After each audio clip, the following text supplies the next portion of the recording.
Good evening, everybody, and thank you for joining us.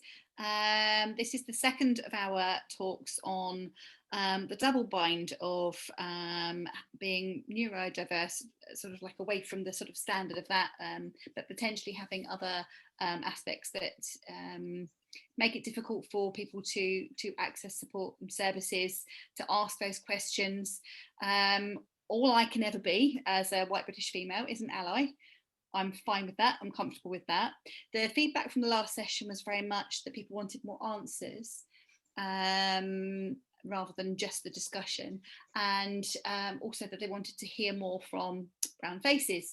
So there's not an awful lot I can do about that. So other than to bring members of my team on board, and for that reason I've asked Claire to speak, because Claire is just as knowledgeable on some areas of neurodiversity as myself and Amanda. And then you also have Gamiel and Atif, and I'm sure there are other people here who are very, very well versed and able to support as well.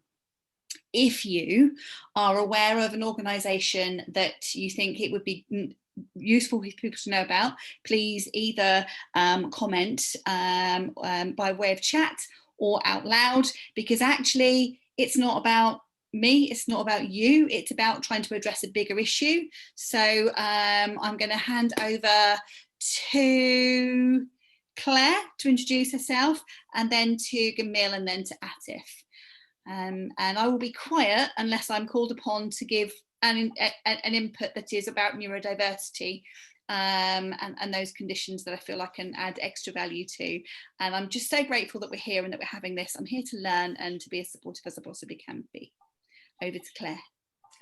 Hi everyone, my name's Claire Worthington. So I'm part of the small team who run a small organisation called SPACE Stockport. I'm going to apologise in advance for that ridiculous noise in the background. I've got a CD stuck in my computer. So I've spent most of the year trying to pretend that Justin Timberlake isn't trying to noisily eject himself from my machine. It's going to make a great blog tale at some point, but it's not very handy during conversations or training sessions. So I'm just going to apologise up front for that, because I never know when it's going to happen. SPACE Stockport, we've been around since, I think it was 2004 when it first started. And we primarily offer sort of support to parents and carers who've got children with ADHD. So I turned up as a parent and just didn't leave because I kind of have skills that were useful. So I'm now the treasurer. I do all their digital stuff. If you see SPACE Stockport on social media, it's probably me. I built their website. I've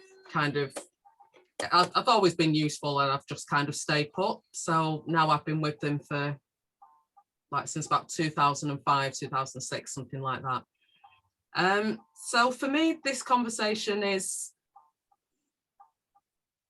something that obviously I'm a part of. But as I was sort of saying to sort of like Gamiel and Atif sort of before we sort of opened the call, for me, it's important that we have the conversation, but there's a lot of conversation sort of starting at the moment because of all the focus that's happening. So as a woman, as a Black person, as somebody who works in tech, but I'm a Black woman who's neurodiverse and works in tech, and I'm that year in, year out. So for me, the timing doesn't really matter, but I think the fact that it's sort of the things that have happened have raised awareness. And I think that for a lot of people, those things just don't occur, because at the end of the day, we all see ourselves through our own eyes, from our own paradigm, based on our own experiences. And I think the issue around that is that sometimes that can have an effect on certain people. And that's really the point for me of these discussions. It's how we can help share sort of, for example, my lived experience or the lived experiences of people that I know who have similarities to me, so that schools can learn from that, so that GPs can learn from that, so that everybody can learn from that. And overall, it's a much broader picture. So that's my introduction. I'm going to stop talking now because I am a little bit of a chatterbox, which won't surprise anybody. And then I'm going to hand over to Gamiel to introduce himself. Well, thank you very much. So why am I here? I'm here primarily because I'm a parent of a child with autism, dyspraxia and ADHD, a child that absolutely hated every single day of preschool, every day of primary school and every single day of secondary school. To the extent that when he was 14, the school wanted, and their own words, we would like to manage your son out of school, which came in an email, which was really interesting because nobody knew what I did for a living. And my job, or for the last 21 years, I've been a diversity and inclusion strategist, working with organisations across the UK and beyond to support them with various issues and challenges. So the following day, I went into the school and I threatened them with disability discrimination. Within a day, they'd arranged for 7 hours extra one-to-one for my son. Luckily, and again, this is where privilege comes into it, and I was very privileged to be able to afford a tutor for one night a week for English and for maths, and I asked both of them, because my son had missed so many lessons through either being ignored or just not being heard. I got both the English tutor and the maths tutor to go right back to basics with him, ABC 1, 2, 3, and start building those foundations. When my son was left school, and this is a child that was told he would never succeed. He left school with 8 B's and an A, and that's for somebody that they wanted to exclude. They also wanted us to put him on medication. We didn't. But the point here is I was privileged enough, one, to have the knowledge to be able to fight the school, and two, to be able to pay for a private tutor. Most other parents would not have been able to do that and would have just taken the school, particularly ethnic minority kids or parents would have taken the school and gone, okay, if that's what you think I should do for my child, then they'll do it, because they respect and value the information that comes from head teachers, etc. I'm also an ally. I get involved in job shows, and Karen will be aware that at the MK job show every year, twice a year, apart from last year, sadly, I'll have a stand called Beyond Disability, and I'll spend 2 days, and I'll invite other people from, who are working in this sector to come and, talk to parents and talk to kids. But during the job shows, we talk to more parents than we do kids now. And it's the parents that, some of them will come with their kids, but some of them, can you not hear me? I think your mic's gone down a little bit. How about now?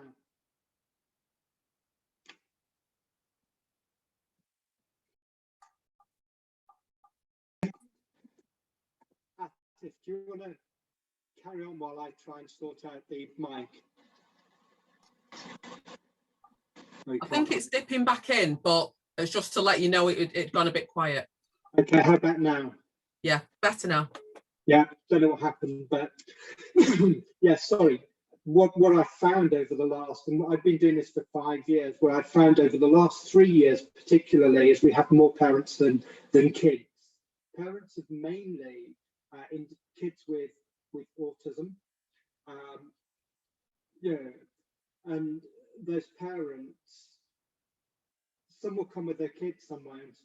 And what we'll find is when I talk to them about their kids, they'll actually say that they're like 30 and 35 and 40, but they're hugely, hugely talented. They just don't want to leave home. Now, from my own, the work that I do, I encourage more and more employers to actually seek out those individuals and to start thinking about how it's going to engage with those individuals who are at home and that will not want to be interviewed, face to face, but would be quite happy to be interviewed using sort of Zoom and Teams. There is so much talent out there. We've just got to find different ways of reaching that talent now. But I think the doors are open. We've just got to find different ways of walking through those doors. So I'll stop there. Atif. Hello, everybody. Hiya. Yeah, lovely to see so many friendly faces here. My name is Atif Chowdhury. So I am the founding director of an organization called Diversity and Ability, or DNA, as some people call it. It's a social enterprise really designed around supporting neurodiverse and disabled learners to access assistive technology. Our biggest role is making sure that that assistive technology is available in more and more places. The success of what we do is really has come out of lived experience. I have a team of 157 people now, and 85% of that team would self-define as neurodiverse or disabled. Our real goal is not to make sure that technology is great, but rather that tools can be made available, and that these tools, be they assistive technology, but these tools are made as available as early as possible. One of the challenges that every parent, I'm sure listening, has is some of these tools can be, if supported well and trained well, can be life-changing, but they're all too often hard to find. They're hard to find out where to find that tool, where do you get the grant funding, how do you get it funded, why is it that's not available for teenagers, how come they've got to be on a degree program to access the disabled students allowance, how come they've got to be in a full-time job in order to access to work, whilst being told they're not working hard enough to look for jobs. So for me, I always felt that that technology can be bent and used and developed better, but often it isn't. So what really got me through things was mostly love, actually, people who cared. And eventually, and it took me time, but people who looked like me, and that was hard to find, really hard to find. And so one of the challenges is always to talk about this participation in the context of class, and those who can have the social capital to know what grants are out there, what technology is there, what communities, what networks are out there. And this social capital is often taken for granted, but it's very, very hard for a lot of families to participate, especially families that are migrant families or families that are coming from shame or stigma, that they aren't necessarily getting to participate in the conversations we're having now about strengths. It's a conversation that needs to be available to everybody, but often isn't. And I guess the ramifications for that are profound. And that same happens in working class white families too, where often someone is the first person to go to university from that family, and they have not been around the social arena or the social capital to talk about neurodiversity. And they're coming to terms with how difficult it is and how much masking needs to be done. And with that, anxiety is a dropout. So despite being on an education program or a higher education, could be a dropout. And that person people don't often drop out and complain. You need a lot of self-esteem to be able to complain in the first place, I think. Sometimes people just drift away slowly. But in that drifting, they send a signal to their siblings at times that this isn't for us, and people like us don't belong here. The essence of belonging is really what we're talking about here, is that it shouldn't be so hard. It shouldn't be so traumatic. And that we should be really talking about the wonder of our children and the role they play and the future that is deeply dependent on the diversity of thought. And it always has been. But all too often, we sometimes look at great successes and say, do you know they did really well despite ADHD? Did you know they did really well? Who thought that they were autistic? Could you believe they were dyslexic? All this stuff is kind of on top of a lot of trauma and a lot of isolationism and a lot of hidden differences. And we can get to a better space where we're excited about neurodiversity. And we're not saying, did you know, but rather this happened because of it, through it, as part of it. Okay?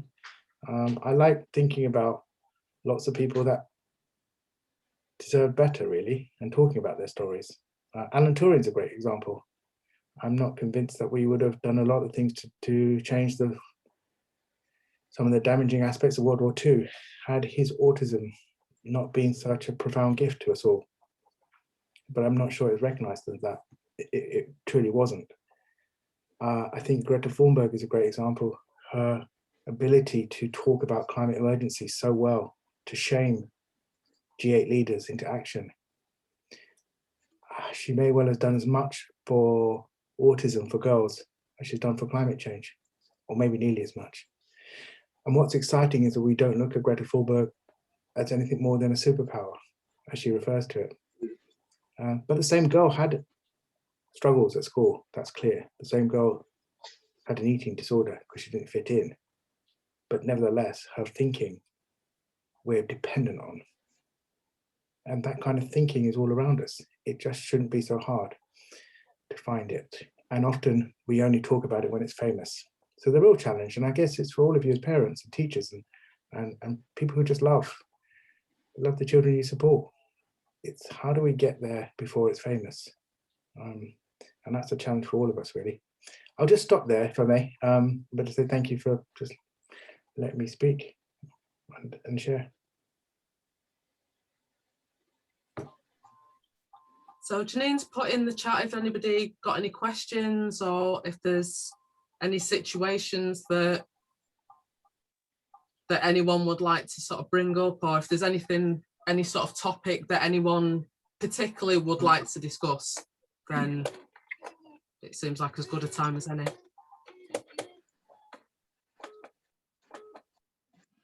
Ooh, deadly silence. Well, I was just gonna ask if you're happy, it'd be good to know who you are and why this sort of webinar was, why you felt that this could be useful for you. So, Sue, we know each other. Carol, we know each other. Would that be helpful? Can I? Oh. Go for it. No, go for it. Sorry. So my name's Carol and I know Atif from other circles many years ago, and we just bumped into each other. I think that was already nearly 2 years ago, wasn't it, Atif? It was ages ago now at a memorial event for a common friend.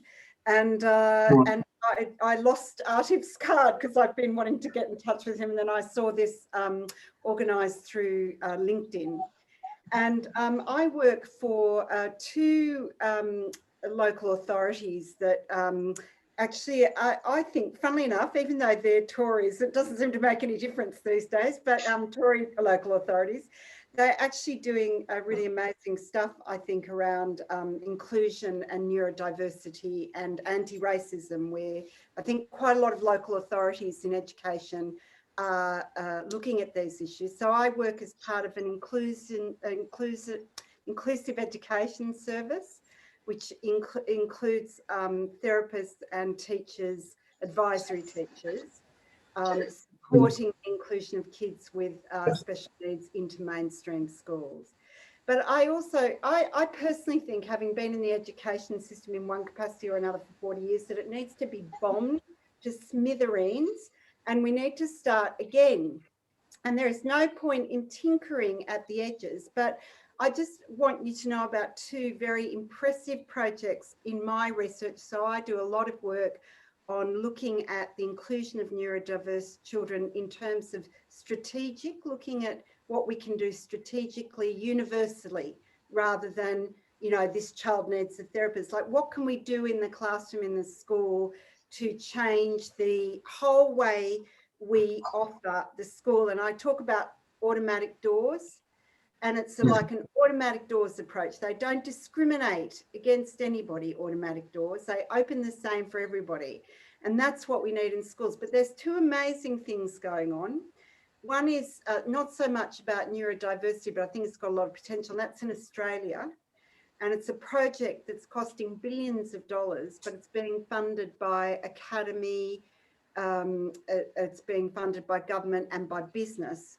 And they're knocking schools down and they are rebuilding them, but not, you know, here when they did the Building Schools for the Future program, they all look the same, these sort of rectangular shaped buildings. But in Australia, the designs are different depending whether you're in the bush or by the sea or in the city, but they're based on the same principles, which is about research into what young children are going to need in terms of skills to enter properly into the 21st century.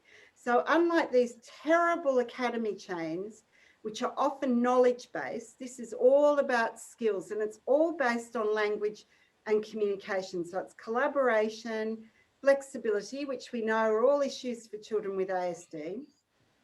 And a third principle, which has gone out of my mind, but it'll come back. So that's really, so they have walls that move and furniture that can be picked up. There's none of this rubbish about 30 children all sitting down in chairs and tables and the teacher at the front of the classroom, which is what Gavin Williamson is now calling for after the pandemic.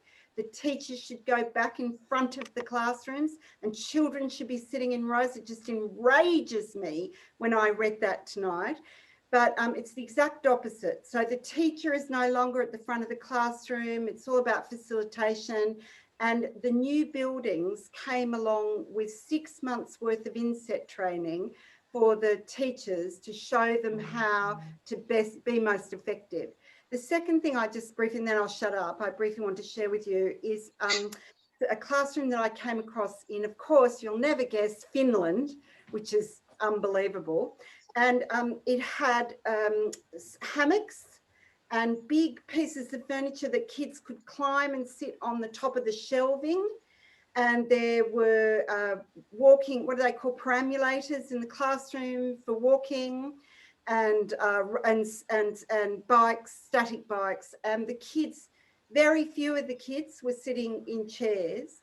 They were either in the hammocks or climbing up the cupboards, and they were working. They were doing their work that way. And I thought, this is the classroom for the 21st century. So I just wanted to share those with you because I think there is exciting stuff happening around the world. But living in the UK, I often forget that actually what's going on here isn't necessarily what's going on in other parts of the world in education. So thank you. I'll shut up now, but I just wanted to share that with you because that excites me. Thank you. Sue, did you want to speak? Sue?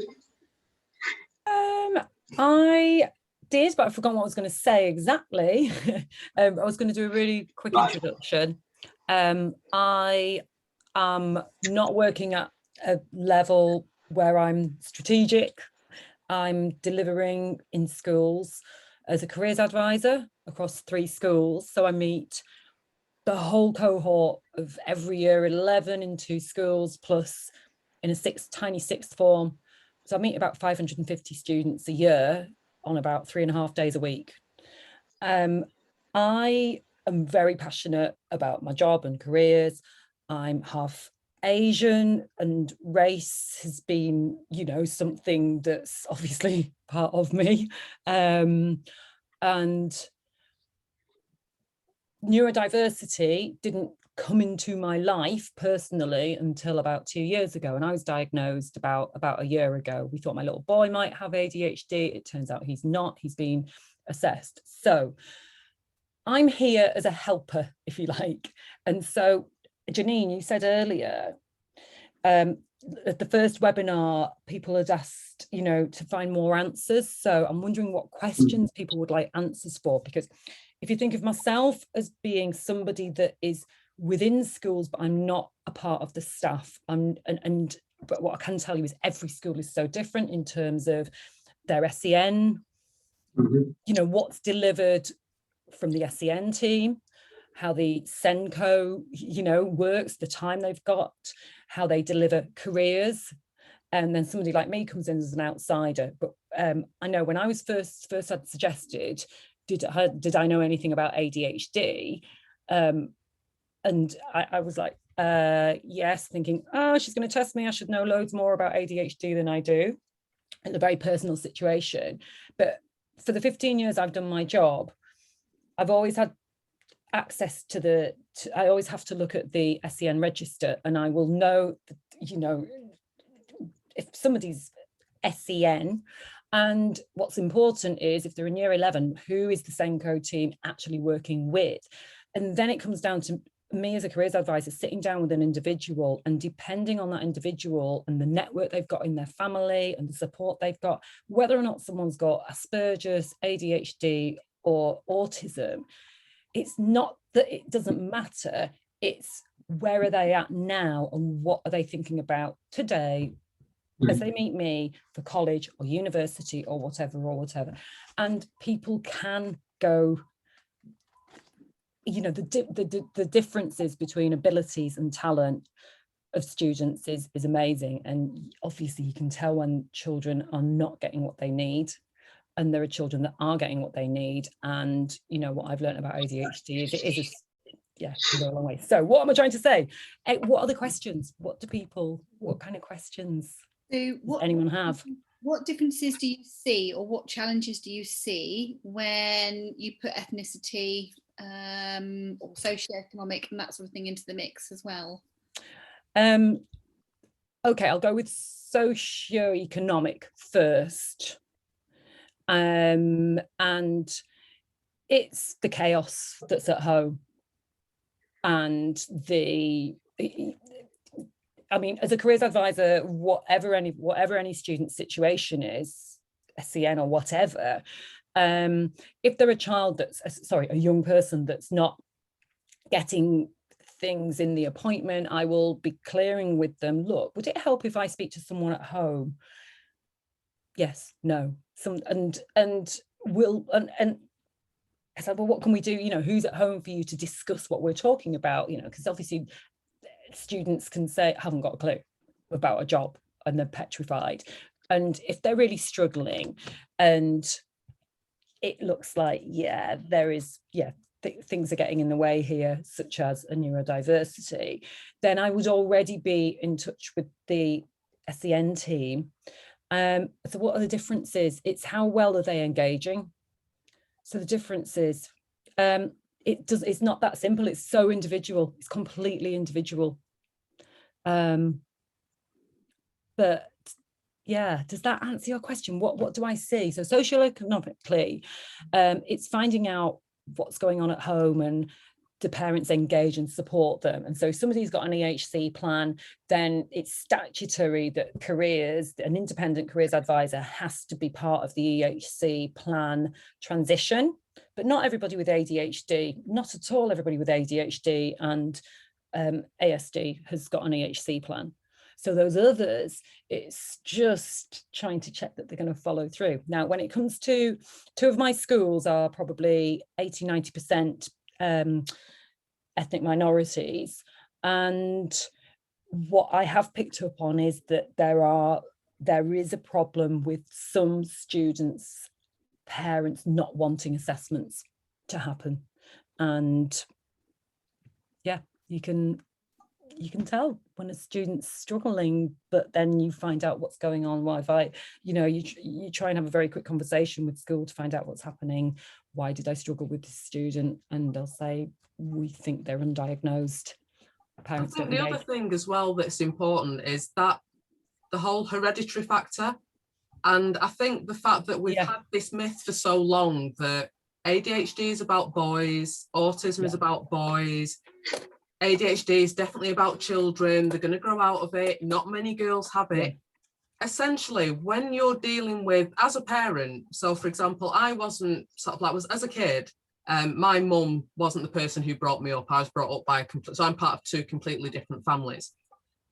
Now, my family that raised me, so I had mum at home, sort of as a housewife in the house all day. As a diabetic, things like food were quite rigid. We had to be organised around when we ate, because you can't be a diabetic and just randomly feel like a Mackey's at wait till I get a bit peckish. You've got to be organised and structured. So when I was young, I had a very, very organised household. My mum and dad were quite a bit older, certainly older than my actual mum. So you've got people who've kind of lived through a war, already raised older children. So the idea of, well, this is what we do, that very traditional household, it's 4 o'clock, at 4 o'clock we peel the potatoes, and then at this time we put the meat in it. So literally this very, very structured day, the idea of I don't feel like having a breakfast, I'm not going to bother, was get in there and have your cornflakes, because that wasn't a thing. So all of this sort of structure, all this routine, none of the drama that I probably would have had perhaps with my mum, if you take all of that out of the way, me as a child, very, very few issues. Because yeah, I lost a lot of stuff, but if I'd lost it at home, it'd turn up pretty soon, because it wasn't an option to say, oh, I don't know where it is, and then just go about your day. But for me as a parent, I've then taken all my loosey-goosey ideas, all my disorganisation, I'm a bit peckish, I'm going to have a bowl of Frosties at 10 o'clock at night, all of that nonsense. And then whilst it's not been a core part of the parenting, I learned all the structure and all the routine. But the idea of having to not only be organised for yourself, but be organised on behalf of somebody else, I can see how I could have made my daughter's life a lot more straightforward if I'd been more like my mum that brought me up. And then if I really dig into it, and then I think about my mum, who sort of is still my mum, and kind of her experiences. So my real mum doesn't know what ADHD is, but she knows she doesn't have it. She doesn't know what it is, but she's definitely not got it. She does, without a shadow of a doubt. Every single one of what I used to laughingly say, I've inherited all my bad habits from you. When you actually look at them, they're actually all core ADHD traits, and all the ridiculous nonsense and the silly little things that we have in common, most of them are very, very common for people with ADHD. And if I'd have known that actually it's going to make a massive difference to my sort of now 28-year-old daughter, if I'd have been more structured and been more rigid and been more, rather than waiting until 6 o'clock and then deciding what we're having for tea, if I'd have known that I could have made a big difference just by all of that, then maybe I'd have tried that. But when schools are having problems with children or young people, and then you get well, yeah, this kid is this or this kid is that, or he never brings his stuff in, or they never do the permission slips, it's always late, I've always got to chase them up. Quite often, that 80% hereditary factor is the reason why those letters go home and they don't come back on time. It's the reason why we're in the office last minute, why we have to do that last minute jog to school. Because actually, a lot of that organisation and all of that stuff, that's all core sort of executive function, ADHD type stuff, well, that's what you're living with as well. So then when schools start having issues, and then you get this whole, well, it's no wonder the kid's like that. Have you met his mum? Have you met his dad? And then you throw a little bit of that on, you throw a little bit of judgment on, you throw a few extra things in. So if we, for example, if you look at some of the stereotypes and some of the other stuff that goes with it, it's quite easy to see how a lot of the problems that people are having by the time they've got to 16 and they're talking about what they're doing as their next step, some of those children, when they were perhaps in the infants and their parents were worried about maybe their sort of attainment or their behaviour or whatever their challenges were, and maybe school were like, well, it's probably this, it's probably that, you throw a few stereotypes in, you throw a little bit of stuff you don't quite understand, any kind of language issues, any kind of stereotypes around different types of people, you can see how that can end up in a massive mess. And when parents are looking for support and they're saying, actually, I think there's something not right, a lot of the time they're not even getting to the stage of getting a diagnosis, because schools are telling them, oh, actually, if you were just a little bit more structured at home, you'd be fine. They're not necessarily looking for things. And that's without the nonsense of, oh yeah, it's fine, girls don't really have it. And if they do, they have to be absolutely bouncing off the walls, because the concept of inattentive, still not very widely known. I tend to talk a lot about ADHD because that's what I know. But the idea of inattentive ADHD, a lot of people don't know what that is. They think if you've got ADHD, you must be bouncing, you've got to be fidgety, you can't keep still. It's like, that's really not what hyperactivity looks like, certainly not in adults. And if as a teenager, a lot of us learn through our teens that actually, if I don't want everyone in the class to think I'm weird, I'd better rein that in. So we've got kids chewing entire sleeves, but they can sit still and the teacher won't tell them off for getting up. But they're still hyperactive, they're still moving. They're just not doing it in that loosey-goosey way or causing havoc with everybody else. And I think a lot of the other stereotypes, so on the one hand, we've got a lack of awareness that some things even exist. And then once that awareness kind of goes up a little bit, people kind of pick that it must look like this. So, oh, if you're autistic, oh, you probably look like Sheldon from the Big Bang Theory. That's the good kind of autism. And if you're not, you're probably like Dustin Hoffman in Rain Man. And that we'd rather not have that if we can help it, unless we're in accounts, and that'd be really handy. So you've got all of this nonsense. And then if you throw a bit of race and a few extra sort of other stereotypes on top, yeah, I can see why it gets messy. Sorry, I may have tangented quite a bit there. No, can I just say, I mean, even now, after so many years, there is such a lack of information out there for parents. Well, maybe not a lack of information, a lack of knowledge where to get that information. I know Atif shared a few things, and I personally think his website is massively full of resources that didn't exist a while ago. I mean, it took me 12 years to really get to understand my son, you know, to support him in the way that he needed to be supported, rather than the way that I thought he needed to be supported. And looking back, that horrifies me. And I, you know, it's not that I'm lazy or anything else. I felt like I was just so confused by, you know, knowing what the right thing to do was. So many conflicting, you know, discussions with different people. You know, and I know that's partially because of the spectrum and the differences that different people experience. And I think that's really important that we think about the spectrum as well. I know some people don't believe there is a spectrum, but I do. So, but other questions from you? What other things are you know, are concerning you, or did you want to bring up and have a chat about?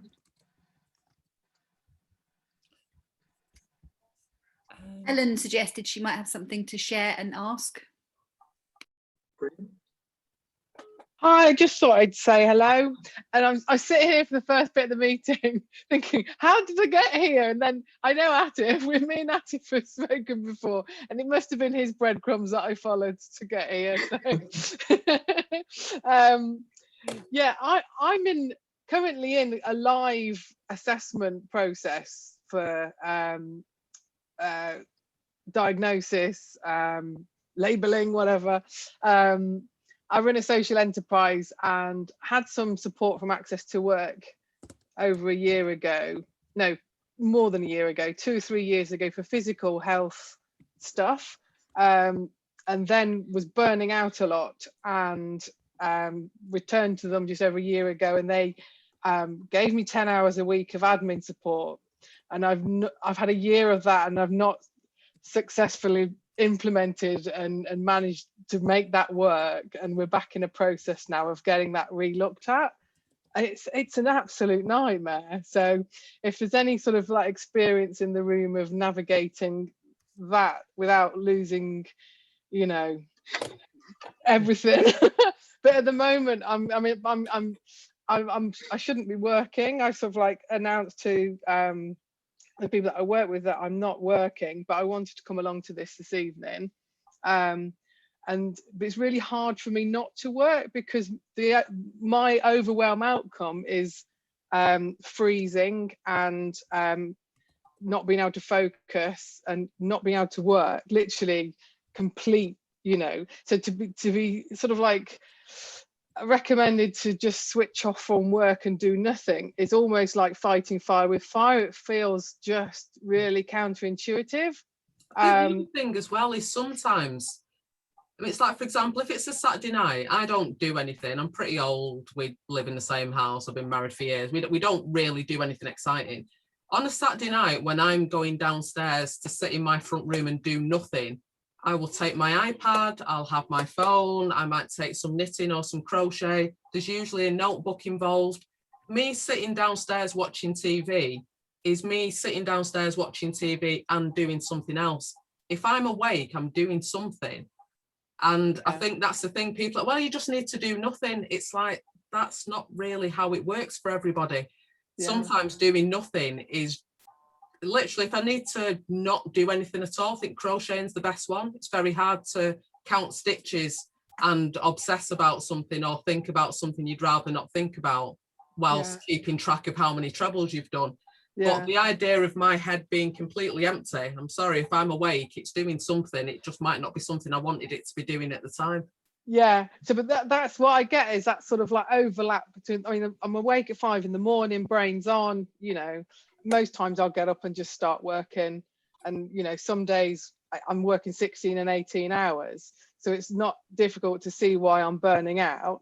But yeah, I think, I don't know if there's a question in there. There's probably 100 questions in there, but whatever occurs to talk about. Yeah. Can I check into some thoughts as well? That, please, Atif. You know, we've inherited a lot of things. Much of it may be good, much of it maybe less good, but we've inherited. We've had much less agency and say in the way that we measure belonging or participation. So to give an example, Caroline raised the point about how we are preparing children for a future. And if currently we still measure children the same way we measured them in the turn of the century, you know, working memory, literacy skills, and motor skills. Yeah, and for children to have those 3 things means they get to, I touched on this last time we talked, but those are the 3 things that children are needed to have in order to participate. And when children don't have those 3 things well, or haven't honed down those 3 things, then something happens. Now that something can be good or it can be bad, but mostly it falls into othering of some kind, problematization of some kind. So then when we then say, look, we have a social model, and the social model is there to talk about environmental barriers, not people, but environmental barriers. So the question now is, here we are on an evening in 2021. I'm aware that it's 10 years into the Equalities Act, but we are still navigating a culture that isn't defined through an Equalities Act, despite being legislatively, it has to be, but it's not. So this is a culture conversation. And to illustrate, what I mean by that is, if we still say, okay, we have a Senko dynamic here, and we have a child in need here, then that's good because there's additional support. And that's additional support needs being met. But they should be met because of the impact, not the disability. I made that really clear, because somebody's learning difference isn't necessarily a disability, and somebody's learning difference might be. And the question is, kids just need to belong. They just need to fit in. They just need to be there. They don't need labels any more than adults do. But what we do need is to be welcomed. And what does that welcome look like? Well, that welcome's really hard for people that are emotionally frightened, emotionally isolated. I'm just going to illustrate a point, is that the social model is asking us to talk about barriers. And sometimes we're still in a culture where we're talking about kids as problems. But one of the biggest issues for the children are the barriers that they're facing, not who they are, but the barriers they face. So what is the impact of that learning difference? if somebody's wealthy? What is the impact of that learning difference if they're white? What is the impact of that learning difference if they are perhaps going to a Steiner school? What is the impact? So these are the questions that have to be talked about. What is the impact? But we're still very much caught up in a siege because it's traumatic. And in that siege, there's the thirst for labels. And through that labeling, we start trying to organize support. Why I'm saying that is it's kind of the horses behind the cart. Caroline's example of Finland is a really good one, but that works because Finland has a population that's a lot less. Now that doesn't mean it doesn't work, but it means it can work because the population demand is there. We're in a bit of a lottery, aren't we? This is a class-based lottery that says if you are from a certain, as I said, it is intersectional, and so is the impact. It really is about who can you access, what can you access, and what social stigma are you facing, and what social stigma are you not? So it has so the biggest challenge we have for our children isn't ADHD, dyslexia, dyspraxia, autism, it's self-esteem. If children are exercising curiosity and belonging, then we're lucky. We're just lucky that our kids are doing that. But we are naturally afraid for them. I just sort of thinking about this is that we don't really have in this country an intent in this country to say we are going to learn from, it's appalling what's happening now. I don't want to spend ages bashing the Tories because they deserve it, but nothing grows from that in my mind at the moment. So it's what is the intent that we are building here for children's participation? What does universal design look like when it's not just in small elitist schools, but it's available everywhere? And what is the financial gain from universal design? That work is out there, but we're not talking about it enough, because mostly we're talking about naturally and fairly. I'm totally saying it's fair, but we're talking about the trauma we're feeling and the wrongs. But the science behind universal design is out there. The science that says you will get a return on your children and their participation and the healthiness of adults if that universal design is engaged. And we have to campaign on that to say we want our kids to not be problematized, but rather participate despite the barriers. I think we've got to take it right back. Atif, you started by saying about how we grade and measure our kids. I think we just got to start there. We've got to change that. We just got to stop assessing and grading and measuring and being so attached to an outcome as well. And unfortunately, that's how schools are now organised. Once I mean, I was a kid in the 70s, so I didn't do SATs. SATs weren't a thing. I didn't have to take an exam until, apart from like the end of year ones in high school, I didn't take any proper exams until I was in 5th year, because that was what we did then. So my older daughters, they were sort of like the first ones who will have sort of started with this nonsense of testing them. So it started off with the SATs in year 6. Now my grandchildren are being tested at 7. Oh, endless nonsense. But the problem with all of these numbers and all of these measures is that schools don't really get to do what they want to do. Teachers don't get to. So, for example, as I've always been, apart from PE, I was very much in the middle, very average, can't draw, average for everything, brilliant at PE. That was Claire's sort of schooling in a nutshell. But it meant that I was always really lucky but teachers would you had those teachers who got you and it didn't matter and it was fine and they could elaborate on something. If we were talking about something and the class were interested, a teacher had that freedom to elaborate on that or to talk about it again next week. Now it's like, well, actually, we've got to get you through this end point. Teachers do get time though. They do get, there is that, and it's like you say, some teachers got you, some teachers don't. And I think, if you're a parent, it's about your child, isn't it? That's what this is about. We're not going to stop testing. Yes, it exists. We can't do anything systemic for anybody who's on this because they're worried about their child's future, right? And if I can just bring in, my profession, you have to, a school is, Ofsted expect schools to be giving individual careers appointments to every child before they leave. a professional level 6 qualified, I'm level 7 qualified careers guidance person will always, you know, it's the individual you're sat with. And we don't work for the school. You know, you don't care about the school's results going up or down. It's about the individual that you're with. And for me, if I can talk, because obviously we're here about ethnicity, and I work in 3 contrasting schools. Like I said, 2 of them are 80%, one of them is 90, my 6th form's 98% BAME, okay? And the other is Catholic, mainly white, very working class, but mixed, you know, there's, yeah, there's, I don't know what the percentages are. Right.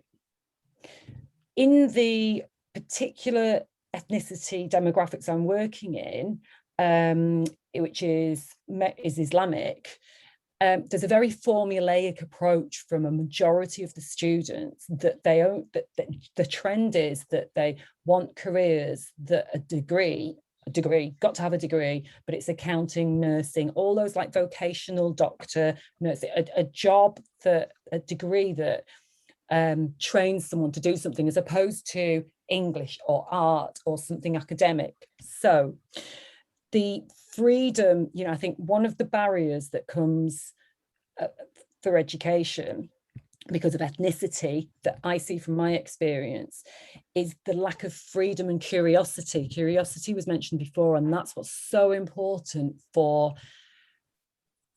families to give their children, whatever the socio-economic background of the family. Every parent or carer has been a patient, has bought something, they've been a customer, they've probably sold something. There's a lot of Uber drivers that are dads, you know, with the girls that I meet at my 6th form. And I say, okay, and you know, obviously we've got to be, you know, I'm good at my job, but okay. And so are you going to be first generation? Huge percentage of my students would be first generation university. And it's like, okay, I don't care, you know, I don't care what your parents do. This is part of my assembly. I don't care whatever education levels, whether your parents know more than you, they are older than you. But what tends to happen is parents expect, not everybody expects schools to do these things, do so much for their children, but it's got to be family. And you know, you've got to be talking about jobs and obviously talking and finding out about any barriers the school identifies. And I think that's one of the problems, that there are gaps in that. Yes, educated, more privileged educated families will put children through assessments, where Atif mentioned the first time I met Atif through this forum was that there can be a huge fear of a disability being identified, because that can spoil somebody's chances for arranged marriages and so on. So individual, you know, the education said, we're not going to change it. What I say to my kids is, you're at this school, I'm your advisor, these are your teachers, where are you now? Where do you want to get to? What can be done? We've got to work with what we've got. I think we over egg education to our youngsters. I think we place too much importance on education. I for my own kids and their friends who'll come and talk to me often, is I'll say, in a couple of years' time, what you did at school won't matter. Literally. But the problem is that when they leave, that's the time when it does matter. The older you get, the less it matters. It's like, I left school with pretty average sort of an assortment of grades. And then when I decided when I was like my mid-20s that I wanted to have a degree, I assumed that I would have to do more GCSEs, then do A-levels, then go to uni. This concept of, oh, actually, no, you're over 21, all of a sudden the rules have changed. Most people just aren't aware of that. And it means that in terms of people wanting the outcome, as in we're getting the scroll, we're doing the cap and the gown and all the rest of it, then the universities that are popular or the courses that are popular, they get to pick and choose. So a lot of the time they do that based on purely on the results, purely on the numbers you can get out. And that's one of the things that that sort of feeds the beast a little bit. So it's definitely, like I say, certainly if you get to our age, it's fine. Nobody really cares what qualifications you've got. But certainly if you're 18 and you've decided you want to study at university or you want to do something different, even choosing which college and which course you're on, quite often it'll end up boiling back down to those numbers. And sometimes a lot of the things that change where they are in year 11, sometimes that starts really early. So if you're already that kid who's on the teacher's radar when you're 7 and you carry on being that kid, by the time you're that kid in year 11, quite often everything about your school career, for want of a better phrase, is completely different to how it could have been if you'd had sort of the right sort of support around you and the right sort of backup. Because if we can't get them if we can't change the system they've got to get through, then we need to help them get through the system that they're stuck in. Yep. So for some children, that's more support. For some children, it's assistive technology. For other children, it's just that recognition. And also a little bit of if anyone, I can't remember her name, that she's Maggie Philbin something. She's a rocket scientist. She pops up on the TV on a regular basis. And I remember her saying she was brilliant at science. She'd always been great at science all the way through school. And then she'd kind of got to the time when she was having her chat with whatever year 11 was called when she was at school. And it was like, oh, no, girls don't really do that. And then they were trying to herd her towards perhaps you should be a nurse or perhaps you should be a teacher, when she was like, actually, I want to be a scientist or an engineer. And there's still, in some cases, a little bit of that goes on that can really make a difference. When they're 7 and they say, I want to do this, besides we pat them on the head and we say, yes, Poppy, you can be about anything you like. When we really look at them seriously, how often do we steer them away from things that might make a difference? There's definitely a lot of kind of moments throughout sort of childhood where we don't always know the impact that we're having. Just to say, yeah, and it's not to be too hard on ourselves, but it's the same thing I'm saying. We've inherited ideas, many of which are just absurd. They make no sense at all. They're designed through misogyny, really, but it's just there, and we have to deconstruct it and reject it and just say it doesn't matter if it was there before. It doesn't work. It didn't work then. It doesn't work now. And there are people who don't have the kind of agency and power, but they're stuck with this until we say, no, we don't want them to be. It's very difficult because look, my grandmother, she didn't read or write. She may well have been profoundly dyslexic, but hell, we'd never know because women didn't go to school. She was married at 12. So she didn't go. So, but my dad, his impact was psychological. It was profound. It was awful. Involved physical violence as a kid, just because he was at school with monks, and his lack of reading was it's quite a story, and that has a psychological influence on his role as an adult, and his role as a father, and his role as a husband, and it ricochets. And reading and writing to be the only attribute of which he defines self-esteem through is a damaged life, and it has a damaging consequence on people. So until we see, I sort of touched on this a bit, but until we see things that look, if we're talking about marginalized experiences, can we see representation amongst that marginalized experience? Can we see familiarity? Are we showcasing them? Are we looking back and saying, how do we push that modeling? How do we push that marginalized experience to a space? What do we do to do that so that people go, oh, I didn't believe women do that. I didn't know that autism affects women. I just touched on something which is heartbreaking, but today I'm having a call with the World Health Organization about a blind school, putting assistive technology into a blind school in Bangladesh. But a girl asked if boys could be blind. It's a profound thing, because the idea that women are marginalized is not lost on these young girls. And the acceptance of blindness when you're born blind, but the idea, could boys also be blind, is it's a profound thing to hear, but you realize actually this is part of what's happening here. It's the word systemic was used. I'm sorry, I'm being very, I don't mean to be so negative. I'm just saying is, if we can see that it's not people that we've got to change, but systems, we will get to a better space with this. But we've got to be really hard on those systems to make this work. Yeah, Atif, just to add to that, the thing is, we've talked about the social and the medical model for 20, 30 years. We just haven't gone anywhere, have we? And the thing is, it's known in so many more quarters than ever before, but they still do not recognise that, you know, there is a huge issue with it.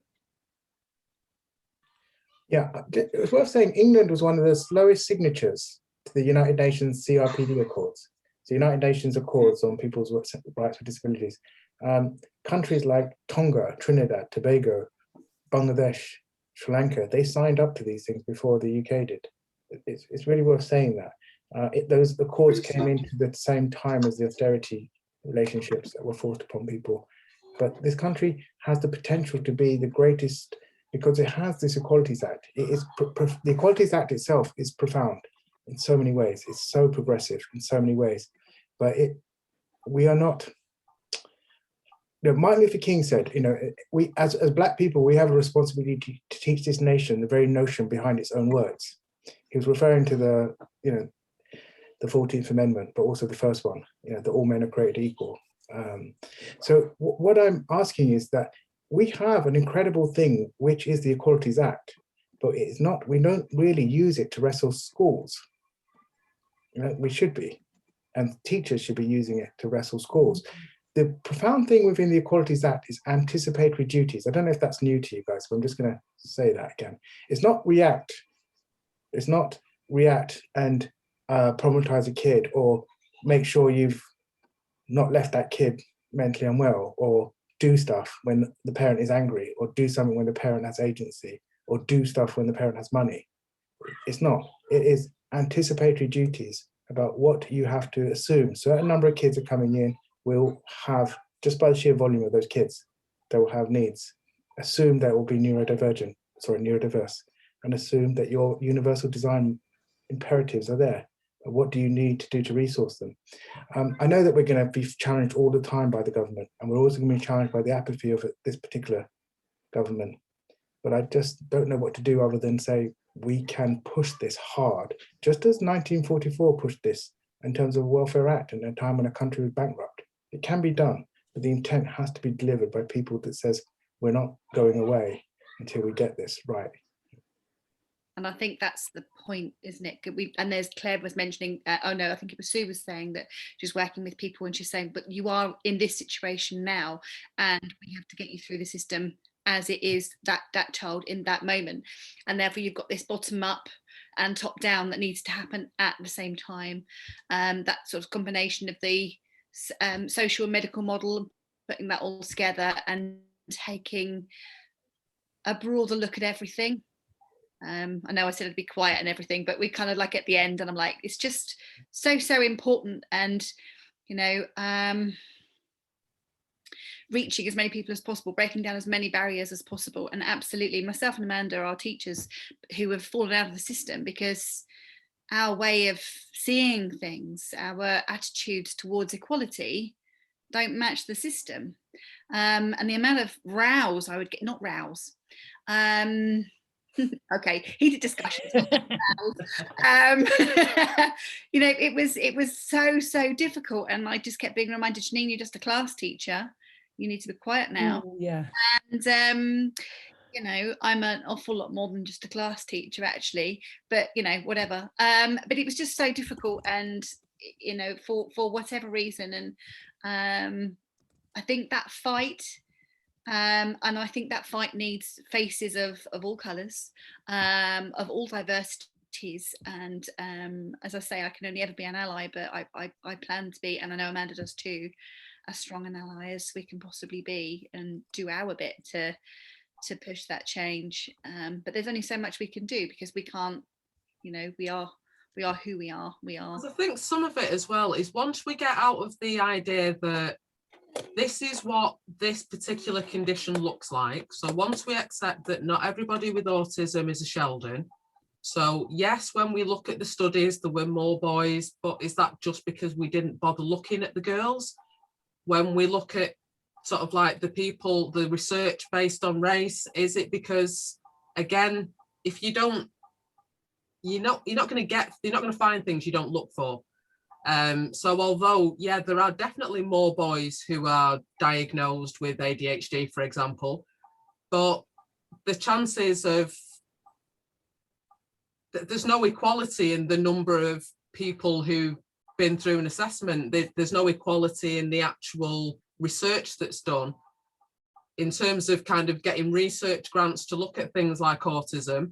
Well, there's hardly any women that have it, so let's make sure that we do a study on boys, because there's money for that, because that's, most people have that. And then you kind of keep sort of fueling those myths. And I think sometimes as well, it's acknowledging that some of the stereotypes and some of the confusion and some of the sort of biases that we have, acknowledging that those are a thing. So when you look at things, there was something I saw it perhaps on Instagram, and they were saying that in terms of being excluded from school, that if you were in certain schools or in certain areas, you were 5 times more likely to be excluded from school if you were Black than if you weren't. We know from working with people who are neurodiverse that if you've got a child with ADHD, they are far more likely to be excluded from school than somebody who isn't. You start adding those things together, and all of a sudden, and the thing is, like, say if we've got bouncy boys who are 5 or 6, that's very different to those bouncy boys now being 6 foot tall, and all the stereotypes that come around sort of people of colour. So if you imagine some 6 foot Black guy in a bad mood because you've told him off yet again for not bringing his homework in, those biases, people like to think that, and I don't want to say racist, because racist isn't the right word, but we tend to think that racism is just the very, very nasty type. So I was once walking down the road and someone shouted things at me through a car window. We tend to think it's that. We tend to think it's the old-fashioned skinheads with the Union Jack who are going out threatening to beat everybody up and calling us all rude names.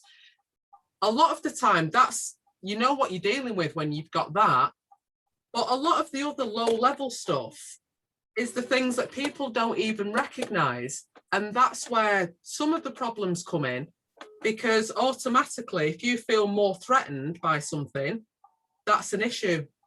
And all of this other stuff, all of these stereotypes around race, all of the stereotypes around sort of neurodiversity, you start mixing them together, and then you throw those into an education system that we all agree, for most children, doesn't work well.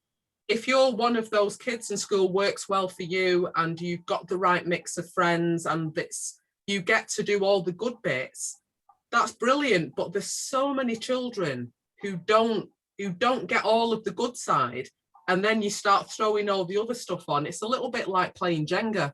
If Jenga starts off as a full solid block, and that's our fantastic education or our fantastic life, you start taking some of these blocks away, and all of a sudden it starts to look a little bit wobbly. And the more things you throw on it, the more of an issue it becomes, because sometimes we just need to get people to say, actually, we didn't know that. Then the fact that schools can literally still tell parents that they don't believe in ADHD, or no, it's just this, or it's probably just because of you. We've still got children who struggle to sit still on carpets, or having the dojo points took off them, losing playtimes because they've been naughty because they wouldn't sit still. This nonsense still exists, and it is astounding to me that, having sort of first started learning about ADHD like in 2005, I think-ish, when my daughter got her diagnosis, that we're now hearing the same things, but I'm hearing the same things about my grandchildren, and it infuriates me that certain things haven't moved on. And I know, for example, that my children, because they're mixed race, they will benefit from certain elements of something called colorism, where it's less of an issue because you're a little bit less other for some people. And then you've got all of that extra mixes and matches, and the fact that people aren't looking for extra challenges or extra issues. Or we throw some ignorance on, throw a bit of bias on, throw a bit of racism on, throw a bit of there's not enough money to do everything we'd like to do, so you're just going to have to make do with what we've got for now. You start mixing all that together, and those are the things that are kind of compacting the issues. So for me, in terms of like the awareness definitely needs to be upped, so that we're not just looking for Sheldon and we're not just looking for Bart Simpson. The idea that, oh, it's not women, that you grow out of this, that it'll be fine, yeah, all of that kind of needs to go before anything is going to move on in a serious way. Sorry, I went slightly off on one there. No, there's an awful lot in there, and I think I think we're just going to have to carry on doing these until we. I think hopefully what will happen as a result of carrying on this conversation over a period of time is that the questions will get asked, because people will start to ask them of themselves, and I'm guessing people are asking them of themselves, but perhaps haven't reached us they haven't sort of like reached our audience pool just yet. So hopefully if we keep doing it, we'll get to that point.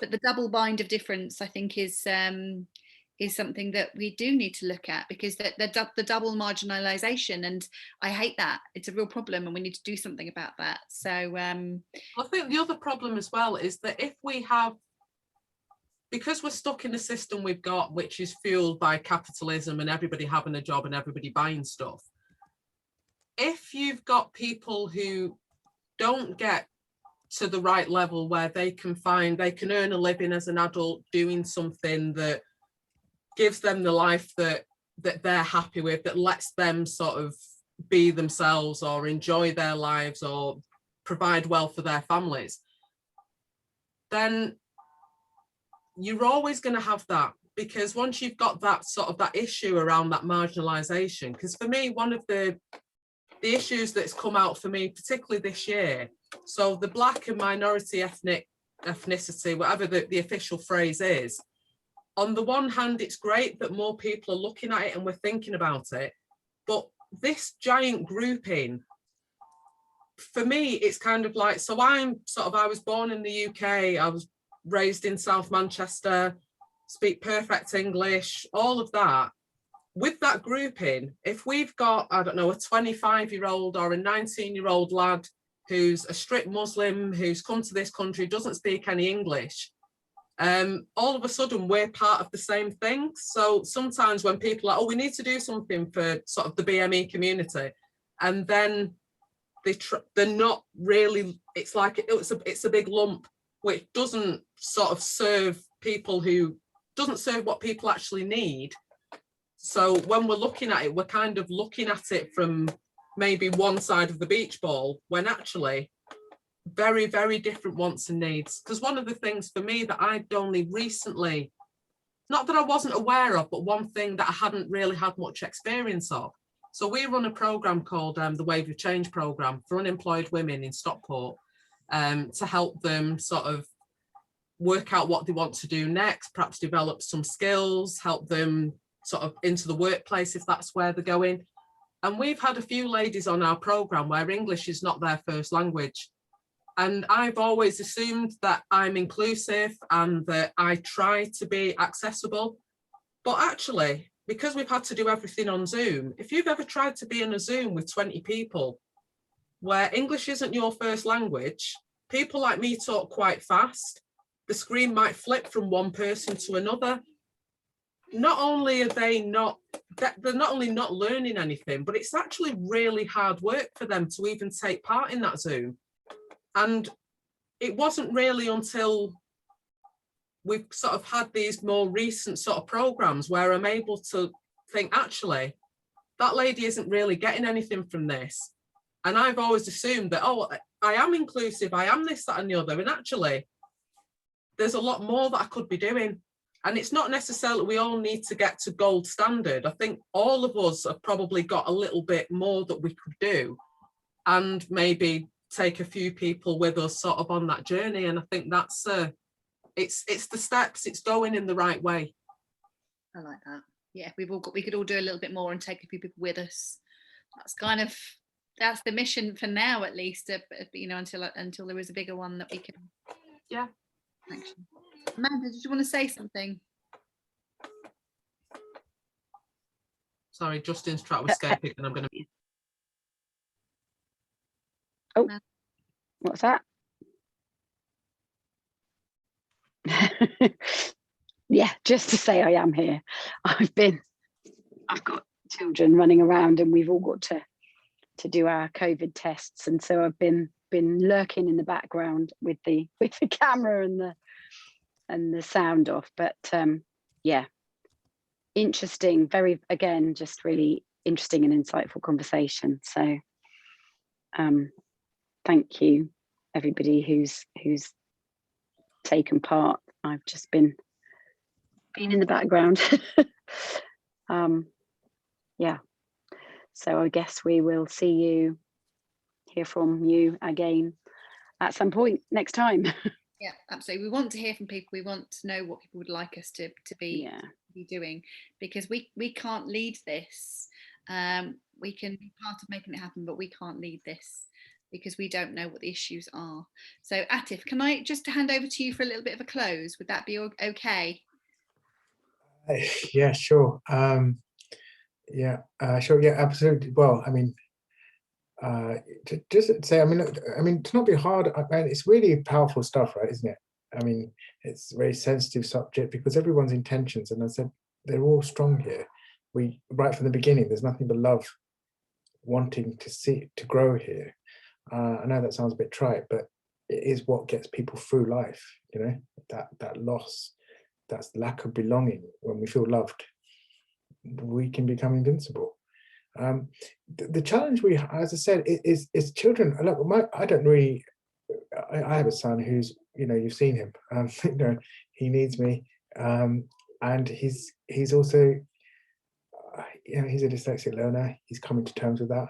He literally, I can look at his writing and hold it to a mirror to read it. But then I remind him, Leonardo da Vinci did that too. Yeah, and to say, look, that Leonardo da Vinci's reading, you had to literally hold it to a mirror to read it. You have something here that isn't going to work well for a lot of people. That doesn't make you not brilliant. We do maths with 2 days a week he's with me because school, I just need him to be with me so we can do things that I didn't go through. But we have the social economic capital to do that now in my life. I didn't have that, and I keep saying it. It's not the label, it's the impact behind the label that we're here to talk about. I'm teaching him maths with a water gun. We paint plates with numbers, we do maths questions, and we don't even say the answer. We don't even use a pen and paper. We shoot hanging plates on strings, and we shoot it with a water gun. And we're out doing stuff. He's building robots tomorrow. I know that the diversity of thought is what changes the world. I am convinced it's the only thing that ever does.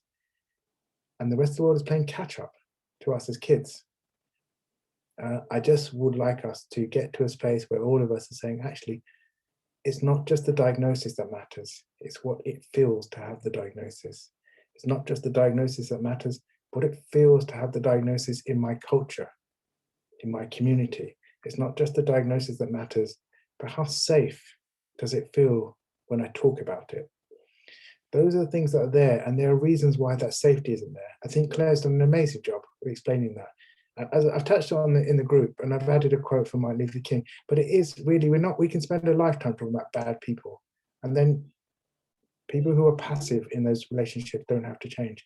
It really is about systems. And I said it earlier, that system is about patriarchy. It is about racism. and we can reject all of that. And if we choose to do that, then we won't get to see the benefits in our lifetime, but our great-great-grandchildren might do. You know, I think that that's a position that I'd like to have. I think that's the best I can say. I think I'll stop on that, but just do one thing as well. I think about Rosa Parks, and I was teaching Rosa Parks to some, well, really to my son and his friends. What I don't understand is, to the best of things, and maybe you won't agree with me, maybe you will, but to the best of white America, and I don't think it's just an American thing, but we're going to use that for a second. I think to the best of America, people think that this is about Black people. To the best of America, they think that Rosa Parks did something important for Black people. And that, I think, is why we will lose. And I think we can change that and win.